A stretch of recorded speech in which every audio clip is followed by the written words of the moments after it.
ठीक है ना, मानव पाचन तंत्र के बारे में पढ़ेंगे, ठीक है ना, जिसे हम लोग इंग्लिश में क्या कहते हैं, ह्यूमन डाइजेस्टिव सिस्टम।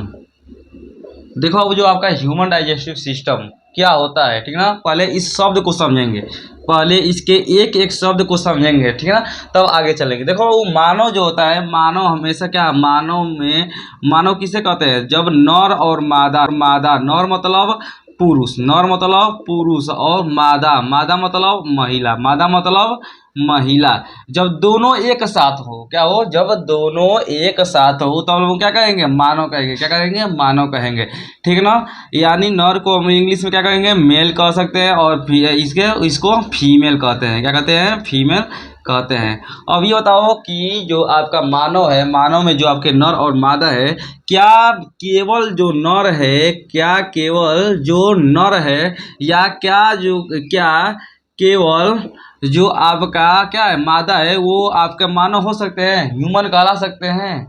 क्या जो आपका केवल नर को हम मानव कह सकते हैं, या केवल मादा को हम लोग मानव कह सकते हैं? तो नहीं कह सकते हैं। क्या नहीं कह सकते हैं? क्यों नहीं कह सकते हैं बाबू?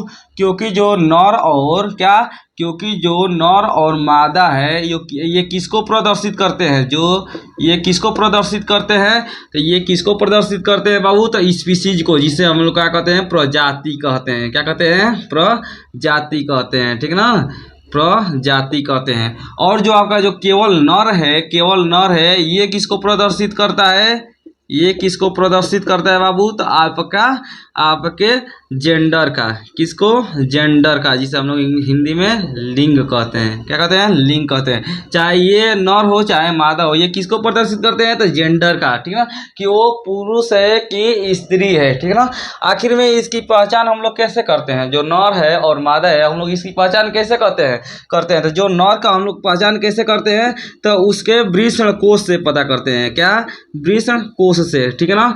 और जो मादा है, मादा के हम लोग किससे पता करते हैं, तो चूचक से, चूचक, जिसे हम लोग इंग्लिश में निपल कहते हैं, क्या कहते हैं, निपल कहते हैं, इसे क्या कहते हैं, स्क्रोटम कहते हैं, क्या कहते हैं, स्क्रोटम कहते हैं। इससे हम लोग को पता चलता है कि नर में क्या होता है, ये मतलब जो व्यक्ति है, जो पर्सन है, वो क्या है, नर है, और जो क्या है, और जो आपके जिसके पास निपल होता है वो क्या है, मादा है, ठीक है ना। इससे हम क्या, मानव की पहचान करते हैं, तो मानव में नर क्या है और मादा क्या है, ठीक है ना।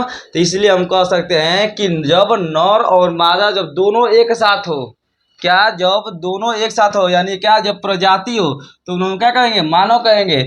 नहीं तो केवल अगर नर हो तो उसे हम लोग क्या कहेंगे, जेंडर कहेंगे, लिंग कहेंगे, कि ये क्या है, नर जात का, ये मादा जात का है, ठीक है बाबू।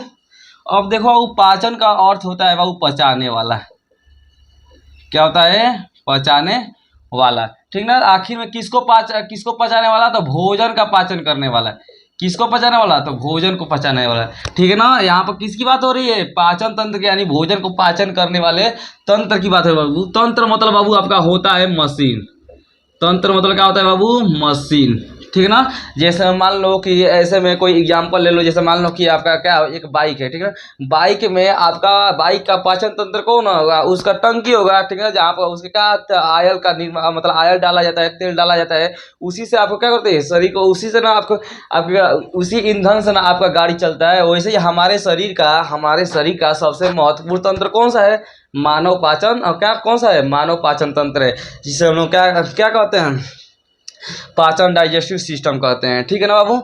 ये हमारे लिए बाबू क्यों महत्वपूर्ण है, जो डाइजेस्टिव सिस्टम है, जो हमारा जो डाइजेस्टिव सिस्टम है, ये हमारे लिए क्यों महत्वपूर्ण है, महत्वपूर्ण इसलिए बाबू क्योंकि यह भोजन का पाचन कर हमारे शरीर को क्या करता है, एनर्जी प्रोवाइड करता है, जिससे हमारी जो शरीर है वो क्या करती है, किसी भी कार्य को करने के लिए क्या, कैपेसिटी यानी क्षमता प्रदान करती है, ठीक है ना बाबू। इसलिए तो देखो बाबू, आपका क्या है, मानव, इसके बारे में समझ गए कि मानव मतलब होता है नर और मादा, जब दोनों एक साथ होता है वो लोग क्या कहेंगे, मानव कहेंगे। यानी जो पाचन तंत्र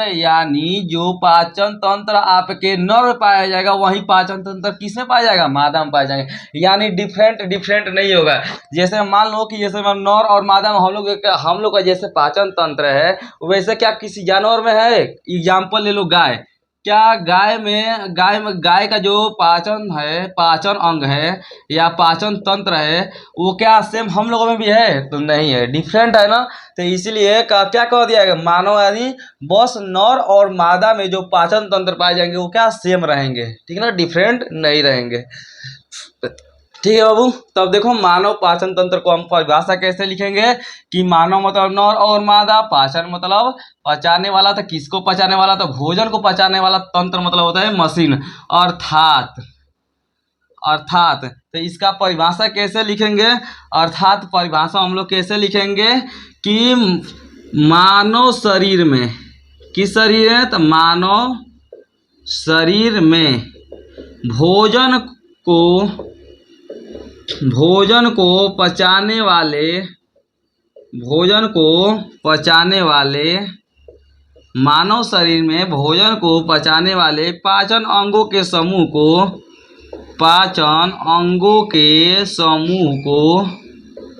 क्या कहते हैं हम लोग, पाचन तंत्र कहते हैं। क्या कहते हैं, पाचन तंत्र कहते हैं। जैसे में एग्जाम्पल कोई ले लो, यानी उदाहरण कोई ले लो, तो आपका क्या हो जाएगा, मुख हो जाएगा। मुख हो गया, आपका आहार नाल हो जाएगा। क्या हो जाएगा, आहार नाल हो जाएगा। आपका क्या हो जाएगा, आमाशय हो जाएगा। क्या हो जाएगा, आमाशय हो जाएगा आदि। ये आपका क्या है, मनुष्य के शरीर में क्या होता है, मनुष्य के शरीर में पाचन तंत्र के प्रमुख अंग कौन कौन से हैं, पाचन तंत्र के प्रमुख अंग कौन कौन से हैं। तो देखो पहला आपका कौन सा आता है, पहला आपका आता है मुख या मुख गुहा, जिसे कहते हैं हम लोग मुख गुहा, ठीक है ना। माउथ, इंग्लिश में क्या कहते हैं, माउथ या बकल कैविटी कहते हैं, माउथ या बकल कैविटी कहते हैं, ठीक है ना। दूसरा होता है आपका आहार नाल। क्या होता है बाबू, आहार नाल, जिसे हम लोग क्या कहते हैं, भोजन नली। क्या कहते हैं, भोजन नली, ठीक है ना। इंग्लिश में इसे क्या कहते हैं हम लोग, ओइसोफेगस। क्या कहते हैं, ओइसोफेगस कहते हैं। इसके बाद आपका तीसरा क्या आएगा, आपका आमाशय। आमाशय को हम लोग सामान्य भाषा में पेट भी कहते हैं, जिसे अंग्रेजी में स्टमच भी कहते हैं, ठीक है ना।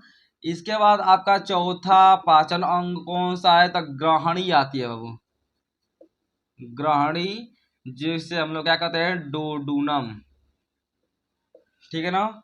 और पांचवा कौन सा आता है, तो देखना ध्यान से, पांचवा कौन सा आता है, तो छोटी आंत, ठीक है ना। इसे हम लोग क्या कहते हैं, स्मॉल इंटेस्टाइन। क्या कहते हैं, स्मॉल इंटेस्टाइन। और सातवां कौन सा, ये क्या है, चौथा पांचवा छठवा कौन सा आता है बाबू, तो बड़ी आंत। कौन सा, बड़ी आंत, जिसे हम लोग कहते हैं लार्ज इंटेस्टाइन, ठीक है ना। सातवां कौन सा आता है बाबू आपका, ठीक है, तो मलाशय, जहाँ पर आपकी मल इकट्ठा होता है बाबू, ठीक है ना। इसे हम लोग इंग्लिश में क्या कहते हैं, रेक्टम, ठीक है ना। इसके बाद आपका होता है आठवां जो आता है, उसे क्या कहते हैं, गुद्दा, ठीक है ना, गुद्दा, जिसे हम लोग अंग्रेजी में एनस कहते हैं, ठीक है ना। इसके अंतर्गत बाबू आपके कई ग्रंथियां भी आती हैं, जो इसमें क्या आपके पाचन तंत्र में क्या एंजाइम स्रावित करती है, पाचन तंत्र में आपको भोजन को पचाने के लिए क्या कई प्रकार के एंजाइम स्रावित करती है, ठीक है। जैसे मान लो इसके अंतर्गत और आपके क्या क्या आ जाएंगे, तो एक आपका आता है यकृत। क्या आता है आपका, एक आता है आपका यकृत, जिसे क्या कहते हैं, लीवर कहते हैं। क्या कहते हैं, लीवर कहते हैं, ठीक है। एक आता है गॉल ब्लेडर, पिताशय, जिसे हम लोग कहते हैं गॉल ब्लेडर, ठीक। एक आता है आपका अग्नाशय, ठीक है ना, जिसे हम लोग पेनक्रियाज कहते हैं, ठीक है ना, पेनक्रियाज कहते हैं। ये आपके क्या है, सब मनुष्य के शरीर में पाचन तंत्र के प्रमुख अंग होते हैं बाबू, ठीक है ना। तो ये आपके ये समय मुख या मुख गुहा, जिसे हम लोग माउथ या बकल कैविटी कहते हैं। इसके बाद आपका आहार नाल, जिसे हम लोग भोजन नली भी कहते हैं, इंग्लिश में ओइसोफेगस कहते हैं। आमाशय, आमाशय को हम सामान्य की भाषा में क्या कहते हैं, पेट भी कहते हैं, जिसे इंग्लिश में स्टमच कहते हैं। इसके बाद आता है ग्रहणी, जिसे हम डोडुनम कहते हैं। छोटी आंत या स्मॉल इंटेस्टाइन, देखो छोटी आंत को एक और हम और नाम देते हैं, छोटी आंत को हम लोग क्षुद्रांत भी कहते हैं। क्या कहते हैं, क्षुद्रांत, ठीक ना। और बड़ी आंत को बृहदांत कहा जाता है। क्या कहता है, बृहदांत, ठीक ना, बृहदांत।